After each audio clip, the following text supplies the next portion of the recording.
Pattambi Nila IPT road നവീകരണ പ്രവൃത്തികൾ പുരോഗമിക്കുന്നു. മേലെ പട്ടാമ്പി റെയിൽവേ കമാനം മുതൽ ഗുരുവായൂർ റോഡ് ജംഗ്ഷൻ വരെയാണ് റോഡ് നിർമ്മാണ പ്രവൃത്തികൾ നടന്നുകൊണ്ടിരിക്കുന്നത്. ഗതാഗതം പൂർണ്ണമായും നിരോധിച്ചുകൊണ്ടാണ് നവീകരണം. തിങ്കളാഴ്ച രാത്രിയോടെയാണ് മേലെ പട്ടാമ്പി മുതൽ ഗുരുവായൂർ റോഡ് ജംഗ്ഷൻ വരെയുള്ള പാത അടച്ചത്.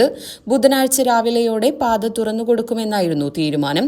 എന്നാൽ പ്രവർത്തികൾ പൂർത്തിയാകാത്തതുമൂലം ഗതാഗത നിരോധനം വ്യാഴാഴ്ച രാവിലെ 8 മണിവരെ നീട്ടുകയായിരുന്നു. നിലവിൽ ലെവലിംഗ് പ്രവർത്തികളാണ് നടന്നുകൊണ്ടിരിക്കുന്നത്. പഴയ റോഡ് പൂർണ്ണമായും പൊളിച്ചു നീക്കിയാണ് പ്രവർത്തികൾ ആരംഭിച്ചിരിക്കുന്നത്.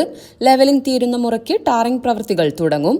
നവീകരണ പ്രവൃത്തി മൂലമുള്ള ഗതാഗത നിയന്ത്രണത്തിന്റെ ഭാഗമായി പെരിന്തൽമണ്ണ ഭാഗത്തു നിന്നും ഗുരുവായൂർ ഭാഗത്തേക്ക് പോകുന്ന വാഹനങ്ങൾ തൃത്താലക്കൊപ്പത്തു നിന്നും തിരിഞ്ഞ് കൊടുമുണ്ട വഴി പട്ടാമ്പി ഗുരുവായൂർ റോഡ് വഴി പോകേണ്ടതാണ്.